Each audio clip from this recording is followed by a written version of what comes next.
अस्सलाम वालेकुम। उम्मीद है आप लोग ठीक हैं, खैरियत से हैं। खुदा की ज़ात आप लोगों को अपने हिफ्ज़ व अमान में रखे। हमारी दुआएँ हमेशा की तरह आपके साथ हैं। खुश रहें, आबाद रहें। इसी तरह अल्लाह की ज़ात आप पर अपनी रहमतें बरसाता रहे। तो दुआएँ तो मेरी हमेशा आपके साथ हैं और हमेशा आपके साथ रहेंगी।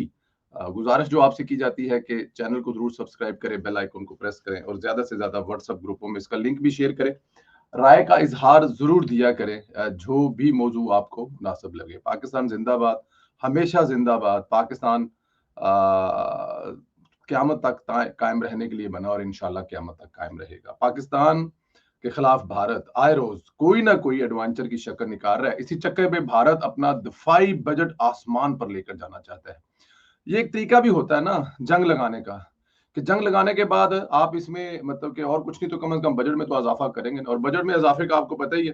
हिंदुस्तान जो है, ये जो राफ़ेल तैयारा है, इसकी जो खरीदारी थी बजट में इज़ाफ़े के बाद, जिस तरह नरेंद्र मोदी ने इसमें एक बहुत बड़ा जो है वो उस वक़्त हाथ डाला था और घपला डाला था और उनके जो इन्वेस्टर थे, जो इलेक्शन में उनको जिताते हैं, जो इलेक्शन में उन पे पैसा स्पेंड करते हैं, उनके उनके लिए जो सामान वहाँ से निकाला था वो आपको याद ही है। तो आप खुद सोचें कि अगर भारत ऐसा कर रहा है तो उसके 2 फ़ायदे होंगे। एक तो वो जुनूनियत बढ़ाकर अपने वोट बैंक में इज़ाफ़ा करेगा, अगला इलेक्शन जीतने की कोशिश करेगा और दूसरा सबसे बड़ा फ़ायदा ये है कि जो उसके इन्वेस्टर हैं, जो उसके साथ हैं और जिनके लिए उसने पैसे निकालने हैं, वो पैसे भी निकाल सकेगा। नायब वज़ीर-ए-आज़म और वज़ीर ख़ारिजा इसहाक़ डार ने कहा है कि भारत अपनी मर्ज़ी पाकिस्तान पर मुसल्लत नहीं कर सकता, लिहाज़ा वो अपनी पॉलिसियों पर नज़रसानी करे, क्योंकि हमारे ऊपर उसका कोई असर नहीं पड़ने वाला। डार साहब ने कहा है कि भारत ने फ़ॉल्स फ्लैग ऑपरेशन की आड़ में पाकिस्तान पर जहारियत मुसल्लत की। हमने भारतीय जारहियत का फ़ौरी और मौसर जवाब दिया। भारत ने पहलगाम वाक़या पर झूठा ड्रामा रचाया। भारत अपनी पॉलिसियों पर एक बार नज़रसानी करे।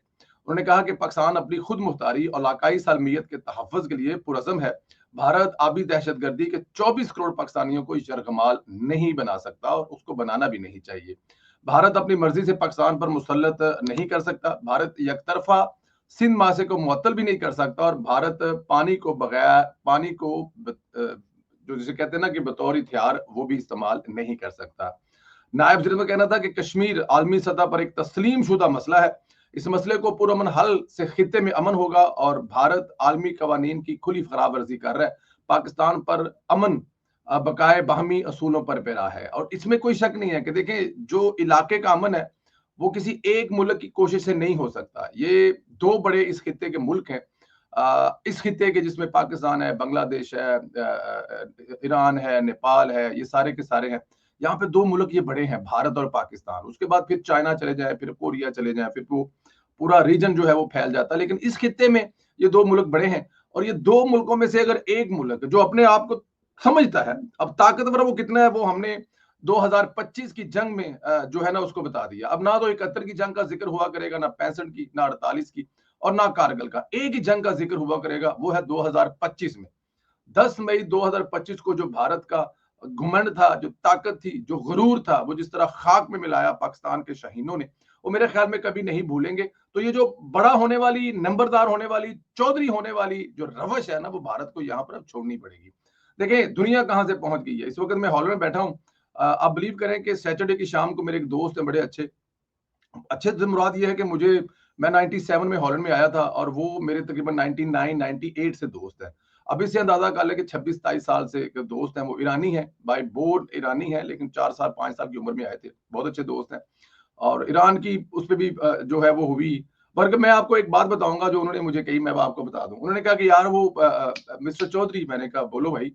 तो कह रहे यार वो मैंने एक रिपोर्ट देखी है तुम्हारे कंट्री के बारे में और तुम्हारे साथ मैंने तस्वीरें भी देखी हैं। मैंने कहा मेरे साथ किसकी तस्वीरें देखी हैं और रिपोर्ट कौन सी देखी है? तो उसने कहा कि यार वो जो daughter of ex prime minister, how you call that, Nawaz Sharif, his daughter, his name is Maryam, yes I sir, Maryam sir, I heard a report about the Maryam that she is doing very well. कह रहा कि वो रिपोर्ट में मैंने देखा कि मैंने किसी बड़े चैनल पे रिपोर्ट देखी। अब जाहिर है वो गोरों वाला कल्चर है, उसकी जो वाइफ है वो गोरी है, वो खुद ईरानी है, वो गोरों से भी 2-4 पैर आ गई हैं, मतलब कि ईरानी जो है माशाल्लाह, जो यहाँ पर है। तो अच्छा बिजनेसमैन है, बिलियनियर बिलियनियर बिजनेसमैन है। तो हम लोग मैं आप जिस तरफ बात ले जा रहा था वो मैं बाद में, लेकिन ये दरमियान में मरियम बीबी वाली बात आ गई, मैं वो भी बताता हूँ आपको। तो उसने मुझे बताया कि वो उसके बारे में रिपोर्ट में ये बता रहे थे, कोई इंग्लिश किसी टीवी चैनल की रिपोर्ट थी कि she is the future of Pakistan. जिस तरह से उनको वो शायद वो कह रहा था कि कोई बजट, मैंने कहा हाँ बजट आया है, कह रहा है उसमें बता रहे थे कि she have a lot of, मतलब उसने बहुत ज्यादा जो नए मंसूबे बनाए हैं और उसमें बहुत सारे मंसूबे जो वो कंप्लीट कर रही है। किसी हॉस्पिटल का जिक्र कर रहे थे, क्योंकि हॉस्पिटल बना रही है किसी सिटी में, वो ऑलमोस्ट कंप्लीट हो गया 1.5 year. How is possible in 1.5 year वो पूरा हॉस्पिटल कंप्लीट हो जाए। और इसके अलावा वो कुछ और वो बता रहा था कि ये कर रही है, ये कर रही है, ये कर रही है। तो वो जो टीवी रिपोर्ट है वो बता रही थी कि मरियम नवाज जो है वो फ्यूचर की प्राइम मिनिस्टर है। और कह रहा मैं इस बात पे बड़ा खुश हो रहा था कि ईरान में, पाकिस्तान में, अफगानिस्तान में, कि वहां पे एक वुमन जो है उसको लोग एक्सेप्ट कर रहे हैं। और एक खातून जो है वो इतनी ताकतवर है कि वो एक प्रोवेंस चला रही है और उसका नाम आ रहा है वो एक प्राइम मिनिस्टर बनेगी मुल्क की, जो कि एटॉमिक पावर है। तो मेरे लिए ये बड़ी शॉकिंग न्यूज थी। यहाँ पे हम रहते हैं हॉलैंड में, तो यहाँ पे औरतों का काम कारो जो है वो जिस तरह इन्वॉल्व है तुम्हारे सामने, लेकिन पाकिस्तान में खातून का इतना ताकत होना और वो भी इतनी इंटेलिजेंट, और उसके बारे में दुनिया का चैनल, एक अच्छा चैनल जो इतनी अच्छी रिपोर्ट चला रहा है, तो इट्स मीन कि दे आर समथिंग। तो मुझे बता रहा था कि मैंने तुम्हारी वो मरियम के साथ बहुत सारी तस्वीरें देखी हैं और तुम अक्सर बात भी करते हो, और ये वो आगे पीछे, and you was also very close. मैंने कहा जी बिल्कुल ऐसे ही है, अल्हम्दुलिल्लाह, शुक्र अल्लाह पाक का, वो हमारी बहन है। तो वो मैं मतलब कि मेरे लिए ये बड़ी मतलब कि जिसे कहते हैं कि आपको बड़ी खुशी होती है जिस बात पे कि मरियम बीबी के बारे में इंटरनेशनल मीडिया ये खबरें चला रहा है कि वो पाकिस्तान में एक खातून होने के साथ साथ जिस तरह वो लेके चल रही हैं, सियासत को लेके चल रही हैं, अवाम की खिदमत कर रही हैं और लोग उससे खुश हैं, उसके सूबे में खुश है, और आने वाले वो दौर की प्राइम मिनिस्टर। तो ये एक बहुत बड़ी बात थी। मैं आपसे ये बात कर रहा था कि हिंदुस्तान और पाकिस्तान किस लड़ाई में पड़े हुए हैं। मैं यहाँ पे बैठा हुआ तो मुझे दोस्त की कॉल आई कि यार क्या कर रहे हो, संडे हो। मैंने कहा बस फारिग ही है, सोफे पे है, क्या करना है। कह रहा यार चलते हैं कहीं ड्राइव करते हैं। मैंने कहा जो करते हैं। तो वो आए तो हमने एक जगह का एड्रेस मारा जहाँ पे जाके आराम से सुकून से बैठ सके। बड़ी खूबसूरत जगह, बड़ी अच्छी जगह वो तस्वीरों में नजर आ रही थी। वहां पे जाके कोई जाकर कोई घंटा 2 घंटे बाहर ओपन जगह प्लेस थी, लता लमिया करके ते बंदा बह जाता है। एड्रेस डाला, 1 घंटा 15 मिनट का एड्रेस था, मकसद ड्राइव करना था, गपशप लगाना था। 1 घंटे 15 मिनट के बाद हम लोग बेल्जियम में पहुंच गए। बेल्जियम हॉलैंड से एक दूसरा कंट्री है। और जब हम एड्रेस मार रहे थे, जब हम जा रहे थे, हमें नहीं पता था कि हम लोग बेल्जियम में जा रहे हैं। हमें ये पता कि हम यहाँ जा रहे हैं। वहां पहुंचे, जब बॉर्डर क्रॉस किया तो गाड़ी के नेविगेशन ने कहा कि आप लोगों ने बॉर्डर क्रॉस किया। हमने कहा यार हाँ वाकई बॉर्डर क्रॉस किया, बट हम लोग तो हॉलैंड में आए थे। तो बेल्जियम में जाके हम चाय कॉफी पी के रात को वापस आ गए। तो ये है तरक्की, इसको कहते हैं आगे जाना। लेकिन यहाँ पे कुछ और ही बात चल रही है। खैर, मैं आगे कहीं से कहीं निकल गया, तो जरा थोड़ा सा आगे वीलॉग में चलते हैं। बट एनी हो, खुशी की बात यह है कि मरियम बीबी के बारे में इंटरनेशनल मीडिया भी ऐसी खबरें चला रहा है। इधर इमरान खान की वो हालत हो गई है जो वो माजी में अपनी अपोजिशन की करना चाहता था, जुल्म ढाना चाहता था, तंग करना चाहता था, उन्हें लाचार और मुहताज करना चाहता था। वो कहता था कि नवाज शरीफ से एसी ले लो, घर का खाना बंद कर देता था। ऐसा तो नहीं हुआ, लेकिन हालात किसी और सूरत में बड़े हो गए हैं। पार्टी तबाह हो गई है। इमरान खान के वकील फैसल चौधरी साहब ने कहा है कि इमरान का एसी बंद तो नहीं हुआ, इमरान खान का घर का खाना बंद तो नहीं हुआ, इमरान खान की सहूलतें तो खत्म नहीं हुई, लेकिन इससे जो बुरी चीज होगी है वो ये होगी है कि पार्टी जो है वो तबाह हो गई है। हमारी पार्टी की मौजूदा क़यादत इमरान खान साहब की रहाई की कोशिश तो कुछ उन तक रसाई तक की मोहताज हो गई है।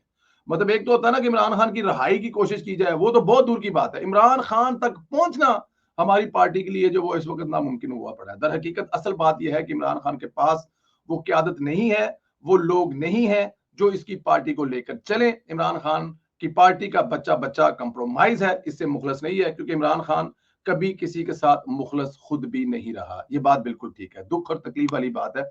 मैं यहाँ पे उसकी पार्टी को जिम्मेदार नहीं ठहराऊंगा, मैं खुद इमरान खान साहब को जिम्मेदार ठहराऊंगा, क्योंकि इमरान खान साहब ने खुद कभी ये कोशिश ही नहीं की कि वो अपनी पार्टी के साथ सिंसियर हों, अपनी पार्टी के साथ जो है वो क्योंकि वो वन मैन शो थे, वन मैन शो चलाते थे। और वन मैन शो का यही नतीजा होता है कि जब आप नजरों से ओझल हो जाए तो आपका सारा कुछ जो है वो खत्म हो जाता है। मेरा कभी कभी बड़ा दिल करता है कि पाकिस्तान पीपल्स पार्टी की मिसालें दिया करूं, लेकिन मैं मुस्लिम लीग नून का हूं, तो ये ना हो कि फिर मेरे को मतलब और कोई नवा कट्टा खुल जाए, तो इसलिए मैं स्किप कर जाता हूं। लेकिन पार्टी को कैसे लेके चलना है, या पार्टी के वर्करों को कैसे लेके चलना है, या पार्टी के लोगों का ख्याल कैसे रखना है, ये मैं 2-4 दिल मेरा बड़ा करता है कोट करने का। मैं घुट जाना वहां, आज भी घुट जाना, आगे चल रहे हैं। ख्वाजा आसफ साहब का अपना काम है, दिखाते जा रहे हैं और भरपूर इनिंग खेल रहे हैं। वजीर दफा ख्वाजा आसफ ने कहा है कि भारत अपना गलत और झूठ पर मुबनी मौकफ एक इंतहाई अहम बैन अवी फोरम पर SCO में जो है वो नहीं मनवा सका भारत। ख्वाजा आसफ ने कोई फरीक सिंध तास माहिदा मुअत्तल नहीं कर सकता। अब भारत हठधर्मी पर उतरा हुआ है क्योंकि जंग में पाकिस्तान से शिकस्त के बाद मोदी झूठे बयान से इज्जत बचाना चाह रहा है, मगर हकीकत यह है कि मोदी की सियासी जिंदगी के दिन पूरे हो चुके हैं। वज़ीर ख़ारजा ने शंघाई ताउन तंजीम इजलास में माहौल में कशीदगी नहीं की थी। फोरम के रूल्स के मुताबिक तमाम चीजें तय हुई। इसमें यह शामिल नहीं था कि अपनी तकरीर के बाद किसी और की तकरीर पर तनकीद या नुक्ताचीनी का मौका दिया जाए। उन्हें भारतीय वज़ीर दिफा को यह मौका नहीं मिला। ख्वाजा आसफ का कहना था कि SCO में मौजूद जितने भी मुल्क थे, उन्होंने पाकिस्तान के मौकफ से इत्तेफाक किया। वहां भारत अपना गलत और झूठ पर मबनी मौकफ एक इंतहाई अहम बैनुल अक़वामी फोरम पर नहीं मनवा सका। ये मेरे ख्याल में भारत के लिए एक बड़ा एक अहम मौका था कि जो उससे गलतियां माजी में हुई हैं वो यहां पर आकर ठीक कर सकता था।